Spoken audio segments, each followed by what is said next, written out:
Friends, कैसे हैं आप सब। आप सभी का आपके अपने YouTube channel sociology with Sangeeta में मैं संगीता स्वागत करती हूं। और इस चैनल के माध्यम से हम लोग सोशियोलॉजी के कम्पिटिटिव एग्जाम के प्रिपरेशन करते हैं, जिसके अंतर्गत आपको यूट्यूब पे डेली 3 क्लासेस मिलती हैं। मॉर्निंग के 8 बजे के क्लास में हम लोग कवर कर रहे हैं झारखंड माध्यमिक आचार्य के सोशियोलॉजी के सिलेबस को।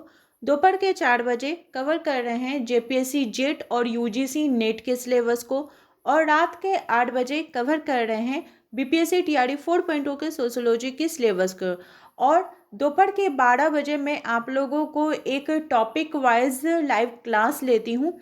तो 12 बजे इलेक्ट्रिसिटी का प्रॉब्लम हो रहा है, तो मैं सोच रही हूँ कि उस क्लास का टाइमिंग जो है वो 11 बजे से कर दूँ।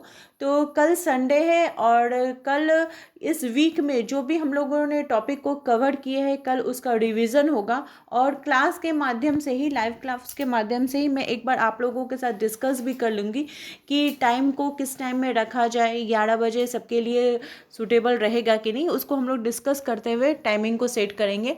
और वैसे स्टूडेंट्स जो पेड ग्रुप से जुड़ना चाहते हैं तो सिंपल प्रोसेस है। यहाँ पे जो आपको कॉन्टेक्ट नंबर दिख रहा है, आप उस नंबर पे कॉल करके या फिर व्हाट्सएप के माध्यम से जुड़ सकते हैं, जहाँ पे आपको आपके सिलेबस के अकॉर्डिंग कंप्लीट नोट्स तो प्रोवाइड किया जाएगा ही। जैसे आपका जो समाज शास्त्र विषय से जो भी आपका सिलेबस है वो कंप्लीट दिया जाएगा, प्लस आपका जो जीके जीएस का पोर्शन है उसको भी प्रोवाइड किया जाएगा। और मैं टेलीग्राम पे टेस्ट भी लेती हूँ। जैसे अभी बात की जाए टेस्ट की, तो झारखंड माध्यमिक आचार्य का टेस्ट चल रहा है, जहाँ पे डेली हम लोग unit wise, topic wise, previous year question के बेस्ड टेस्ट को कवर कर रहे हैं रात को 9 बजे। वो पेड ग्रुप के स्टूडेंट के लिए है। बीपीएससी टीआरई 4.1 के लिए मैं पहले भी बोली हूँ, अभी भी बोल रही हूँ कि नोटिफिकेशन आने दीजिए। जिस दिन नोटिफिकेशन आ जाएगा उस दिन से हम लोग इसका भी टेस्ट अरेंज करेंगे, इसका भी टेस्ट लिया जाएगा।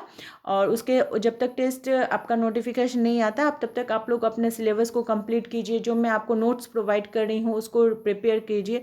उसके बाद तो हम लोग टेस्ट के माध्यम से सारा प्रैक्टिस करते हुए चलेंगे।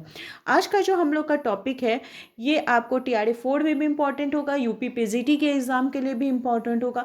और मैं बोलूँ तो ये समाजशास्त्र विषय से अगर कोई भी एग्जाम देते हो तो इसमें ये टॉपिक आपको बहुत ही ज़्यादा हेल्पफुल होने वाला है। तो उस टॉपिक का नाम है संवैधानिक प्रावधान। क्योंकि देखिए हम लोग क्या पढ़ रहे हैं, हम लोग सोसाइटी को पढ़ रहे हैं, समाज को पढ़ रहे हैं। और समाज के अंतर्गत महिलाएं आती हैं, अनुसूचित जाति जनजाति दलित वर्ग के लोग हो गए। तो इन सबों की रक्षा के लिए, इन सभी के उद्धार के लिए या फिर इन सभी से रिलेटेड कुछ इम्पोर्टेंट प्रावधान किए गए, कुछ अधिनियम बने हैं, अपराध से रिलेटेड बने हैं। तो उन सभी को जानना इम्पॉर्टेंट है, क्योंकि इनसे रिलेटेड आपको एग्जाम जो है वो क्वेश्चन में देखेंगे। अगर आप लोगों ने प्रीवियस ईयर के क्वेश्चन को देखा होगा तो आप लोग को वहाँ पे दिखेगा। तो चलिए क्लास को स्टार्ट करते हैं। अगर आपकी कोई भी क्वेरीज, कोई भी डाउट है तो मुझे कमेंट करके जरूर बताएं। देखिए संवैधानिक प्रावधान के अंतर्गत कौन कौन से आ जाएंगे, तो अल्पसंख्यक, कमजोर वर्ग, ये सभी आपका आ जाएगा। तो आज का पहला क्वेश्चन है कि भारतीय संविधान में कौन सी अनुसूची पंचायती राज व्यवस्था की शक्ति से संबंधी है। किसको पढ़ रहे हैं हम लोग, पंचायती राज व्यवस्था को। ये कौन सी अनुसूची के अंतर्गत आती है, तो ये 11वीं अनुसूची के अंतर्गत आती है। किसके अंतर्गत, ये देखिए आपका जीके जीएस का भी आपका सिलेबस हो गया कि जीके जीएस में भी आपको ये चीज़ें देखने को मिलेंगी कि संविधान से, पंचायती राज से आपको पूछता है। तो ये कौन सा अनुसूची में आएगा, 11वीं अनुसूची में। और ये संविधान का जो 73वां संविधान संशोधन हुआ था, कब हुआ था, तो 24 अप्रैल 1993 को हुआ था। इसके अंतर्गत संविधान में 11वीं अनुसूची जोड़ी गई, जिसके अंतर्गत पंचायतों के अंतर्गत 29 विषयों की सूची की व्यवस्था की गई।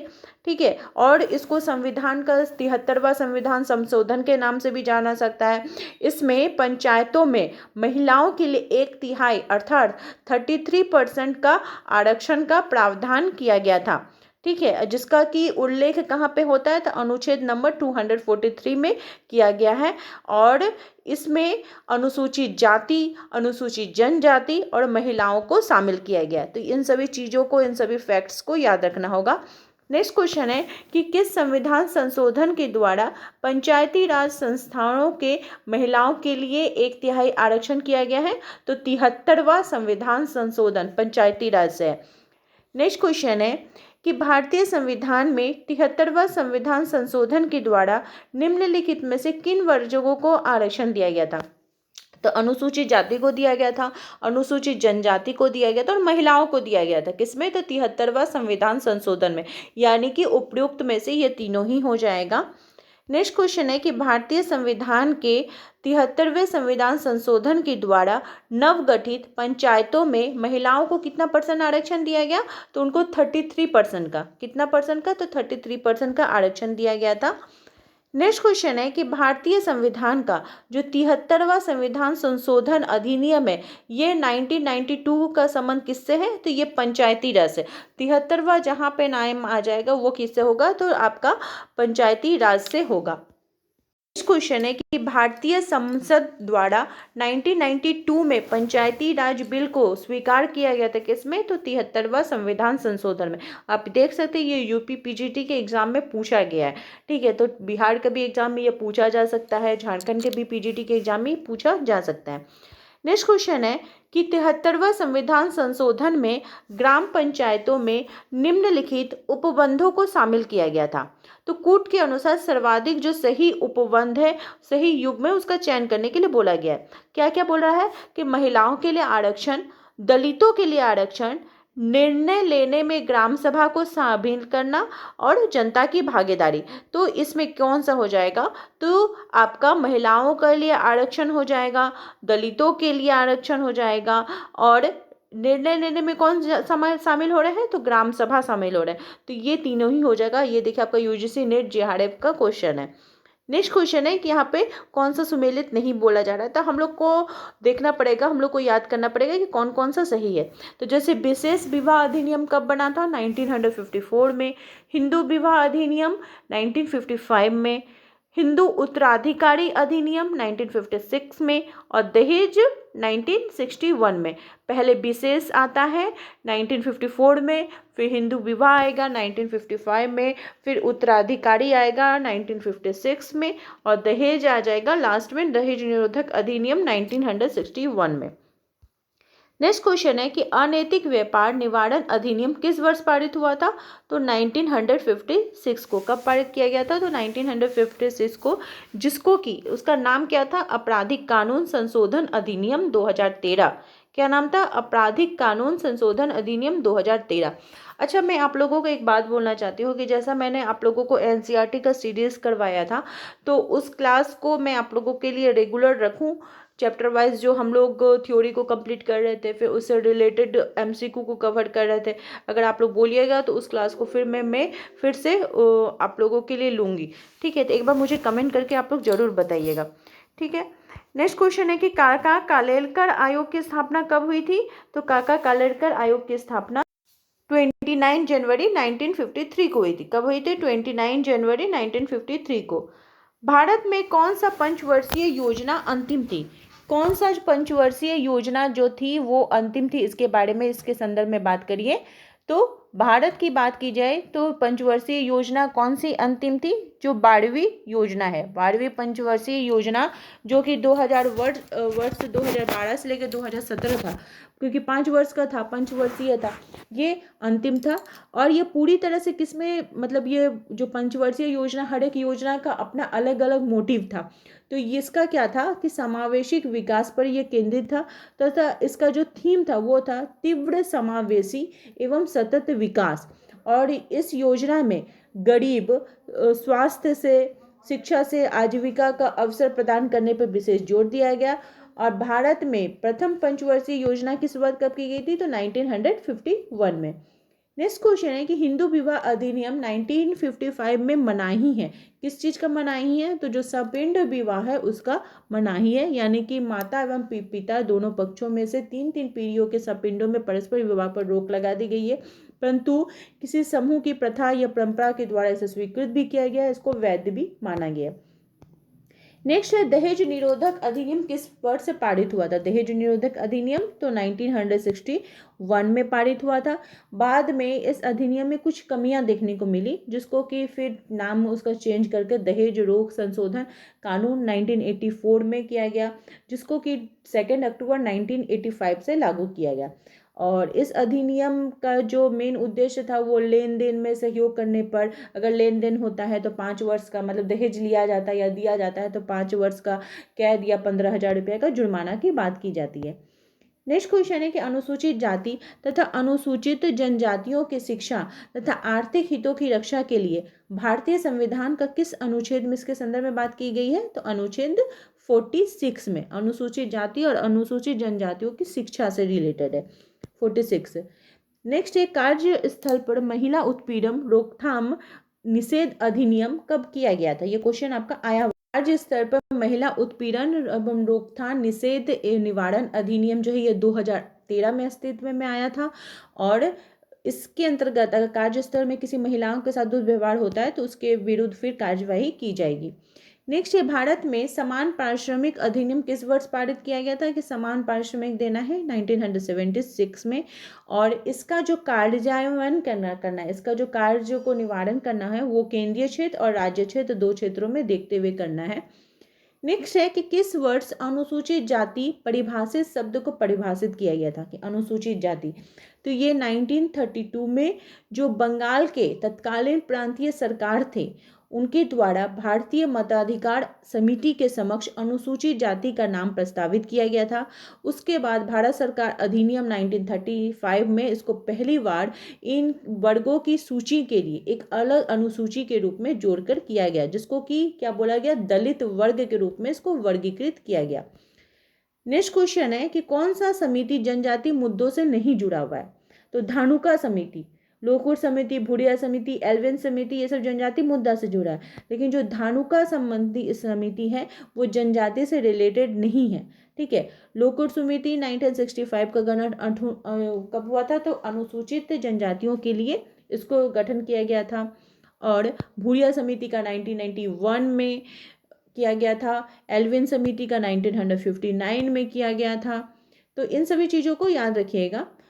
नेक्स्ट क्वेश्चन है कि अस्पृश्यता को समाप्त करने के लिए कब कौन सा अनुच्छेद है? तो अनुच्छेद नंबर 17 है। ये आपका एस्टेट के एग्जाम में ये पूछा गया क्वेश्चन है। नेक्स्ट क्वेश्चन है कि भारत का संविधान का कौन सा अनुच्छेद अस्पृश्यता के बारे में कहता है? तो अनुच्छेद नंबर 17 कहता है। आप देख सकते हैं कितने सारे इंपॉर्टेंट और कितने ईयर में ये पूछा गया। छत्तीसगढ़ पीसीएस में, यूपी पीजीटी में, आरपीएससीएम में कितनी बार पूछा गया है। नेक्स्ट है हिंदू विवाह अधिनियम 1955 किन पर लागू नहीं होता है? तो वो लिंगायत पर लागू नहीं होता है, बाकी जैन, बौद्ध, सिख पर यह लागू होता है। नेक्स्ट है भारत के संविधान को कौन सा अनुच्छेद पिछड़ा वर्ग से है? पिछड़ा वर्ग, अनुसूचित जनजाति नहीं, पिछड़ा वर्ग अगर पूछेगा तो 16(4), पिछड़ा वर्ग 16(4), पिछड़ा वर्ग 16(4। ओके। नेक्स्ट है भारत में जनजातीय सलाहकार परिषद की नियुक्ति का प्रावधान भारत के संविधान में किस अनुसूची में किया गया? तो 5वीं अनुसूची में किया गया। राष्ट्रीय बाल अधिकार आयोग किस वर्ष प्रचलित में आया? तो 2007 में आया ये। राजस्थान में अंत्योदय योजना की शुरुआत कब की गई थी? तो 2 अक्टूबर 1977 में इसकी शुरुआत की गई थी। और सरकार ने ग्रामीण निर्धनता को दूर करने के लिए अंत्योदय योजना का आरंभ किया गया।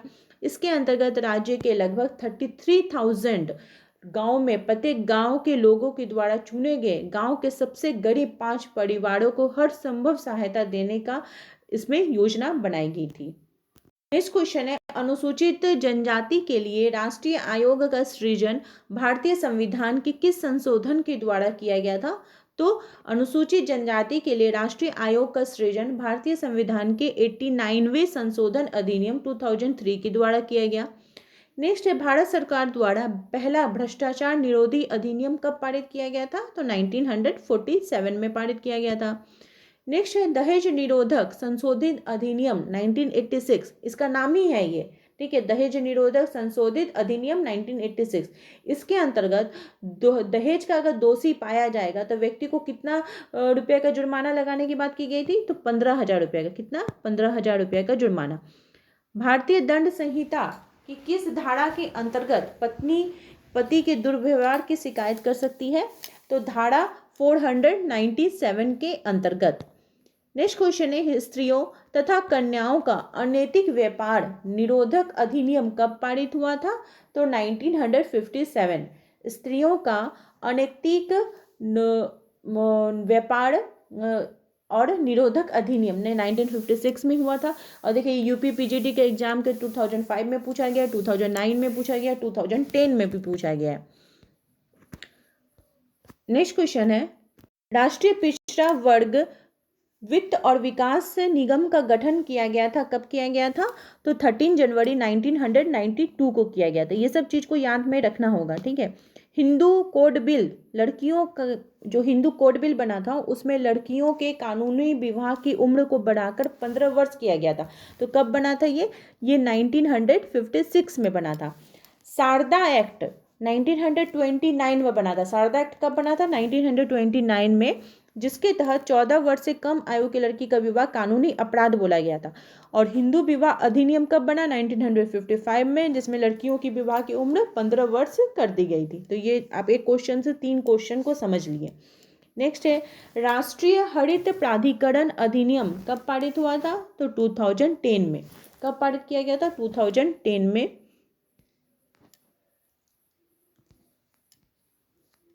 नेक्स्ट क्वेश्चन है, भारत में श्रम कानून समाहित है। भारत में श्रम कानून किस में समाहित है? तो ये समवर्ती सूची में समाहित है। किसमें? समवर्ती सूची में। नेक्स्ट है, भारत में the narcotic drugs and psychotropic substances अधिनियम कब से लागू हुआ था? तो ये 1985 से लागू हुआ था। समान पारिश्रमिक अधिनियम, समान काम के लिए समान वेतन, 1976 में। भारतीय श्रम संघ अधिनियम कब हुआ था? भारतीय श्रम संघ 1926 में। नेक्स्ट क्वेश्चन है कि निम्नलिखित भाषाओं में कौन सी संविधान की 8वीं अनुसूची में शामिल नहीं है? 8वीं अनुसूची में कौन सा शामिल नहीं है? तो देखिए पहले तो हमको समझना पड़ेगा कि 8वीं अनुसूची में शामिल कितनी भाषाएं। तो टोटल 22 भाषाओं को उल्लेख किया गया है। अब मूल रूप से जो 8वीं अनुसूची थी उसमें 14 भाषा थी, और 1967 में सिंधी को, और 1992 में कोंकणी, मणिपुरी और नेपाल, ठीक है। कोंकणी, मणिपुरी और नेपाल, इसका मतलब ट्रिक क्या है? नमक, न से नेपाल, म से मणिपुरी या कोंकणी, 1992 में नमक, ठीक है। 8वीं अनुसूची में शामिल किया गया, जबकि वर्ष 2003 में मैथिली, संथाली, डोगरी और बोडो को भी इसमें शामिल किया गया, लेकिन अवधि जो है वो अभी तक नहीं है। नेक्स्ट क्वेश्चन है कि भारत के संविधान की 8वीं अनुसूची में सूचीबद्ध भाषाओं की वर्तमान संख्या कितनी है? तो टोटल कितना है? 22। और जब मूल था, मतलब जब बना था, तब 14 था। ये चीज को ध्यान में रखिएगा। जाति विकलांगता निष्कासन अधिनियम किस वर्ष पारित किया गया? तो 1850 में। कौन सा अनुच्छेद अनुसूचित जनजाति के कल्याण को बढ़ावा देने के लिए और उसके लिए एक बेहतर प्रशासन प्रदान करने हेतु राज्य सरकारों को केंद्र सरकारों द्वारा विशेष राशि की स्वीकृति प्रदान करने की बात करता है? तो अनुच्छेद नंबर 275। अनुच्छेद 325 क्या बोलता है? कि किसी व्यक्ति का धर्म, जाति एवं लिंग के आधार पर मतदाता में सूची में शामिल होना। अनुच्छेद 164 मंत्रियों के रूप में अन्य प्रावधान की बात करता है। अनुच्छेद 335 सेवाओं और पदों के लिए अनुसूचित जाति एवं जनजाति के दावों की बात करता है। और अनुच्छेद नंबर 339 अनुसूचित क्षेत्रों के प्रशासन और अनुसूचित जनजातियों के कल्याणों पर संघ का नियंत्रण की बात करता है। नेक्स्ट क्वेश्चन है कि भारत का संविधान का कौन सा अनुच्छेद अल्पसंख्यकों के हितों के संरक्षण की चर्चा करता है? तो अनुच्छेद नंबर 29। वो क्या बोलता है? अल्पसंख्यक वर्गों का संरक्षण। अनुच्छेद 28 राज्य में किसी संस्था में धार्मिक शिक्षा पर प्रतिबंध की बात करता है। अनुच्छेद 30 शिक्षा संस्थाओं की स्थापना और अल्पसंख्यक वर्गों के अधिकारों की बात करता है। अनुच्छेद 31 संपत्ति का अनिवार्य अर्जन से संबंधित है, जिसको कि 44वें संविधान संशोधन में 1978 द्वारा निरस्त कर दिया गया। अनुच्छेद 32 संवैधानिक उपचारों के अधिकारों के संदर्भ में बात करता है। और आज का लास्ट क्वेश्चन है कि भारत के संविधान के किस अनुच्छेद के अंतर्गत अनुसूचित जाति एवं अनुसूचित जनजाति की महिलाओं को पंचायती राज व्यवस्था में 1/3% आरक्षण की बात करता है? तो ये आपका अनुच्छेद नंबर 243 में, किसमें? 243 में। और आपका संवैधानिक प्रावधान से कल भी मैं एक और क्लास लूंगी, जहाँ पे आगे के और जितने इंपॉर्टेंट क्वेश्चंस है उसको हम लोग डिस्कस करेंगे। तो आई होप आप लोगों को ये क्लासेस हेल्पफुल लग रही होंगी। इसी प्रकार से आप लोग चैनल के साथ बने रहिए। आप सभी का मेरे चैनल में बने रहने के लिए बहुत बहुत धन्यवाद।